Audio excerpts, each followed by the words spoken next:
کیا کسی ڈر سے ہمیں سچ سے باز رہنا چاہیے؟ کیا کسی فائدے کے لیے ہمیں جھوٹ کا سہارا لینا چاہیے؟ مثال کے طور پر کہ کوئی الکوہلک آتا ہے اور میں اس کا لیور فنکشن ٹیسٹ کرا کے تو اس کو ڈراؤں تو اس سے نشہ چھوٹ جائے گا؟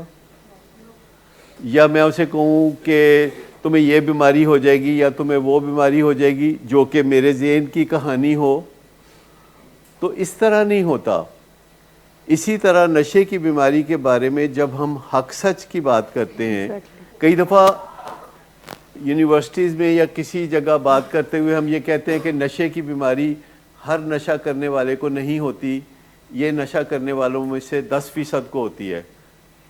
تو مجھے کئی لوگ وہیں ٹوک دیتے ہیں یا کہتے ہیں کہ اے گل نہ کو وہ ایدے نال تے بہت سٹوڈنٹ نشہ کرن لگ پن گے۔ ان کا خیال ہے کہ ہر سٹوڈنٹ نشہ کرنے کے درپے ہے، اور میرے یہ کہنے سے کہ 90% لوگ جو ہیں وہ ایڈکٹ نہیں بنتے، 10% بنتے ہیں، تو اس چیز کا ایڈوانٹیج لے کے تو بچے تو پھر نشہ کریں گے۔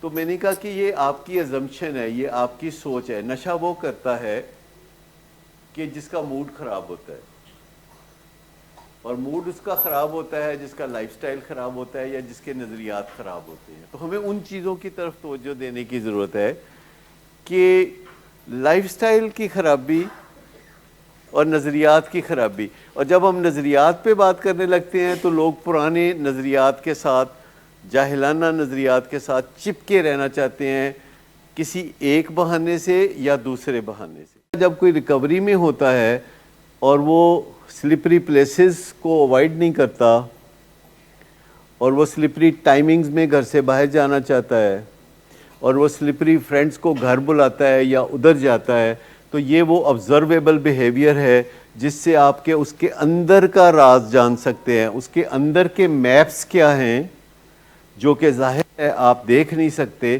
تو وہ اندر کے جو میپس ہیں کہ اس کے دماغ میں کیا نقشے چل رہے ہیں، کیا رستے بنے ہوئے ہیں دماغ میں، وہ کہانی آپ کے سامنے ہے۔ اگر چھوٹی چھوٹی چیزیں ہیں، ایک بندہ شام کو گھر آتا ہے، اس کی بیوی پوچھتی ہے کہ کہاں سے آئے ہو، کہتا تو کون ہونی ہے میں نے پوچھنے والی، میں کتوں ہوں، تو سمجھ لو بندہ غلط ہے۔ اب مزید آپ کو کوئی جاسوس ہائر کرنے کی ضرورت نہیں ہے، اس بندے کے بارے میں آپ لکھ لیں کہ وہ بندہ غلط ہے۔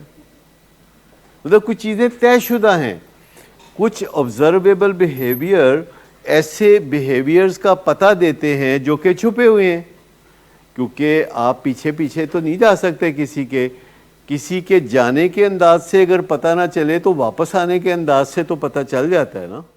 سب سے زیادہ جو بندہ خواہش مند ہوتا ہے نشہ چھوڑنے کا، وہ خود پیشنٹ ہوتا ہے، بالکل، اور وہ ایسی بہت ساری پرائیویٹ کوششیں کر چکا ہوتا ہے اور ناکام ہو چکا ہوتا ہے اور مایوس ہو چکا ہوتا ہے، اور اس کے ذہن میں آتا ہے کہ میں نشہ چھوڑ نہیں سکتا، اور اس کے ذہن میں یہ بھی آتا ہے کہ جب میں خود اپنے ارادے سے نشہ نہیں چھوڑ سکتا تو کوئی اور میری مدد نہیں کر سکتا۔ یہ اس کے اپنے مفروضے ہیں، اور یہ بہت سے لوگوں کے مفروضے ہوتے ہیں کہ اگر کوئی کام وہ نہیں کر سکتے تو اس کا مطلب ہے کوئی اور بھی نہیں کر سکتا، جبکہ یہ بات آپ جانتے ہیں کہ درست نہیں ہے کہ جو کام میں نہیں کر سکتا میں یہ سوچوں کہ کوئی اور بھی نہیں کر سکتا۔ لیکن پہلا عزت والا خیال یا آبرو مندانہ خیال یہی ہے کہ میں یہ سوچوں کہ جو کام میں نہیں کر سکتا یہ کوئی بھی نہیں کر سکتا۔ یہ بڑا آبرو مندانہ خیال ہے۔ کوئی آپ میں سے بتائے گا کہ اس کا مطلب کیا ہوا؟ کہ جو کام میں نہیں کر سکتا اگر میں یہ سوچوں کہ اور لوگ کر سکتے ہیں تو اس کا مطلب کیا ہے؟ کہ میں اب کچھ کم ہوں۔ تو میرے لیے بہترین یہ ہے کہ جو کام میں نہیں کر سکتا، کوئی بھی نہیں کر سکتا، پھر کوئی کام نہیں۔ تو یہ جو خیال ہے کہ اب جب کہ میں نے خود فیصلہ کیا کہ نشہ چھوڑ دوں گا اور پھر میں نشہ نہیں چھوڑ سکا تو اس کا مطلب ہے کہ اب کوئی میری مدد نہیں کر سکتا، یہ ایک مایوسی کی کیفیت ہے، ایک ایسے بندے کی کیفیت ہے کہ جسے مدد کی ضرورت ہے۔ یہ شک کرنے کی ضرورت نہیں کہ وہ نشہ چھوڑنا نہیں چاہتا، لیکن بعض اوقات پیشنٹ اتنی دفعہ ناکام ہو چکا ہوتا ہے کہ وہ کھل کے یہ کہہ نہیں سکتا کہ میں چھوڑنا چاہتا ہوں، کہتے ہیں اس کام نو ہی چھڈو، کیونکہ جتنی دفعہ میں کہوں گا کہ میں چھوڑنا چاہتا ہوں، پھر اگلے دن مجھے ندامت ہوگی، تو میں مان ہی لیتا ہوں کہ یہ کام میں ایسے تھے ایسے ہی صحیح۔ تو یہ بات نہیں ہے کہ مریض نشہ چھوڑنا نہیں چاہتے۔ اگر کسی مریض کو پتہ ہو کہ وہ کسی نہ کسی طریقے سے نشہ چھوڑ سکتا ہے تو وہ بازو کٹوانے کے لیے تیار ہو جائے۔ یہ اتنی بڑی تکلیف دہ بیماری ہے جسے ایڈکشن کہتے ہیں یا نشے کی بیماری کہتے ہیں۔ تھوڑی دیر پہلے میں نے اپنے ایک ورکر کو بلا کے تو اس کے ساتھ نظر ثانی کی اپیل کی، اس کو ہم ریپریمنڈ کہتے ہیں یا سرزنش کہتے ہیں، اور میں نے اسے کہا کہ آپ اپنے فرائض منصبی صحیح طرح ادا نہیں کر رہے، اور مجھے اس بات کا بڑا رنج ہے، اور میں ہمیشہ آپ کو فیورز دیتا ہوں، لیکن جواباً جب مجھے آپ کی طرف سے پرفارمنس نہیں ملتی تو مجھے بہت تکلیف ہوتی ہے۔ اور ساتھ ہی میں نے کہا کہ ویسے آپ بندے لاجواب ہیں، صلاحیتیں آپ کی بہترین ہیں، کردار آپ کا بہت اچھا ہے، مجھے آپ سے کوئی اور شکایت نہیں، پر آن دی جاب آپ اپنے کچھ فرائض میں کوتاہی کرتے ہیں جس کی میں نے نشاندہی کی۔ اور میں نے کہا کہ میں چاہوں گا کہ کوئی 3 دن میں آپ مجھے اچھی امپروومنٹ دیں تاکہ میں آپ کی تعریف کر سکوں۔ تو اس کے بعد میں نے کہا آپ جائیں۔ تو کہتے ہیں میں کچھ کہہ سکتا ہوں؟ میں نے کہا پتہ نہیں کیا بات کہنی ہے۔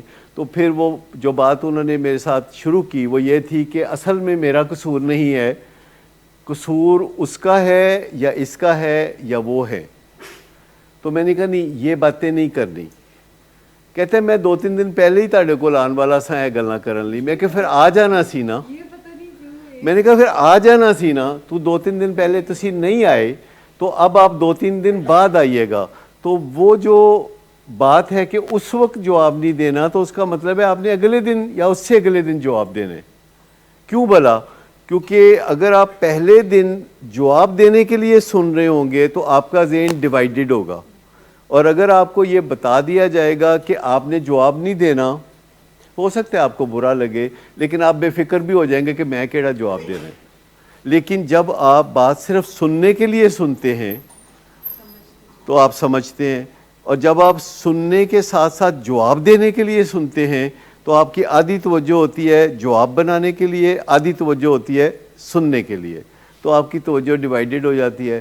تو ہم بولتے ہیں کہ اچھا آپ نے ابھی صرف سننا ہے، آپ کا رول ایز اے لسنر ہے، اور آپ نے صرف سن لینے، اور اس کے بعد 6 گھنٹے بعد 8 گھنٹے بعد اگلے دن آپ آئیے اور آپ کو وضاحت دینا چاہتے ہیں تو دے دیجئے۔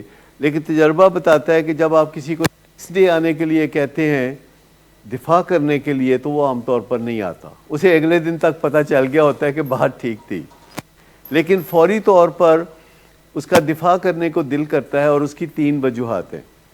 ایک وجہ یہ ہے کہ وہ سمجھتا ہے کہ اگر میں نے اپنا دفاع نہیں کیا تو مجھے نکما سمجھا جائے گا۔